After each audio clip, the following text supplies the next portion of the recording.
வாரம் ஒரு தியானம் செய்தியினை தொடர்ந்து கேட்டு மகிழ்ந்து வரும் நண்பர்கள் அனைவருக்கும் இயேசு கிறிஸ்துவின் நாமத்தில் என்னுடைய அன்பின் நல்வாழ்த்துக்களை தெரிவித்துக் கொள்கிறேன். அன்பானவர்களே, இந்த வாரத்தின் தியானத்திற்காக நாம் எடுத்துக்கொண்ட வேத பகுதி ஏசாயா தீர்க்கதரிசன புஸ்தகம் 9வது அதிகாரத்தின் 6வது வசனம். நமக்கு ஒரு பாலகன் பிறந்தார், நமக்கு ஒரு குமாரன் கொடுக்கப்பட்டார், கர்த்தத்துவம் அவர் தோளின் மேல் இருக்கும். அவர் நாமம் அதிசயமானவர், ஆலோசனை கர்த்தா, வல்லமையுள்ள தேவன், நித்திய பிதா, சமாதான பிரபு என்னப்படும். இயேசு கிறிஸ்து பிறப்பதற்கு சுமார் 800 ஆண்டுகளுக்கு முன்னதாகவே ஏசாயா என்று சொல்லக்கூடியதான தீர்க்கதரிசி இயேசுவை குறித்து தீர்க்க தரிசனமாக இந்த வார்த்தையை உரைத்தார். பாவத்தில் வீழ்ந்து கிடக்கும் முழு மனு குலத்தையும் தூக்கி எடுக்கப் போகும் பாலகனை குறித்த தீர்க்க தரிசனம் இது. கடவுள் மனிதனை தம்முடைய சாயலாக படைத்து தன்னுடைய சுவாசத்தையும் அவனுக்குள்ளாக வைத்து சமாதானம் ஒரு நிறைந்த இடத்துல அவர்களை வைத்தார். தேவன் அவர்களை தினமும் சந்தித்தார், அவர்களும் தேவனை சந்தித்தார்கள். தேவ சாயலில் காணப்பட்ட அவர்களுடைய வாழ்க்கை சந்தோஷமும் சமாதானமும் அமைதியும் நிறைந்ததாக இருந்தது.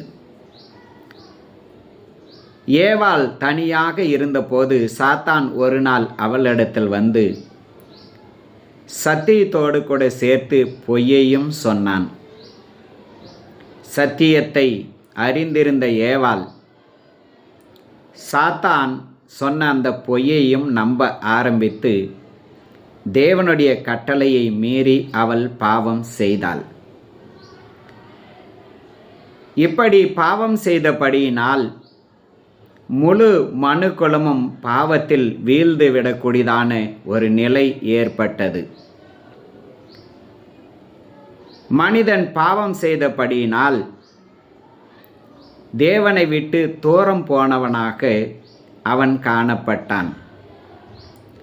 சமாதானம் நிறைந்த அவனுடைய வாழ்க்கை இப்பொழுது வேதனை நிறைந்ததாக, துக்கம் நிறைந்ததாக மாறிவிட்டது.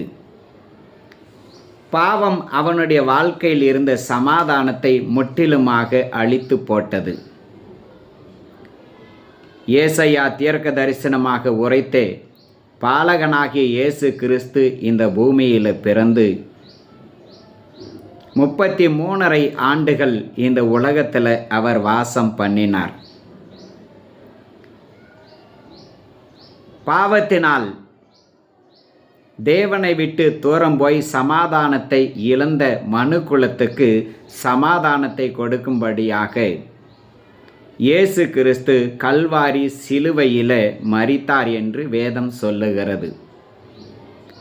அப்போஸ்தலனாகிய பவுல் ரோமாபுரியாருக்கு எழுதின நிருபத்தின் 5வது அதிகாரத்தின் 1வது வசனத்தை நாம் பார்க்கின்றோம்.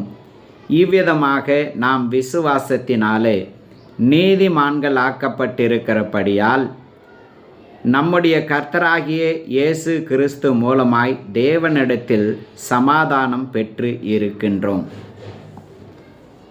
பாருங்க, நாம் தேவனற்ற பிள்ளைகளாக காணப்பட்டோம். பாவம் செய்தபடியினால தேவனுக்கும் மனுக்குலத்துக்கும் நடுவாக பகை என்று சொல்லக்கூடியதான பிரிவினையின் சுவர் இருந்தது. ஆனால் இயேசு கிறிஸ்து அந்த தடையாக இருந்த பிரிவினையின் சுவரை தகர்த்து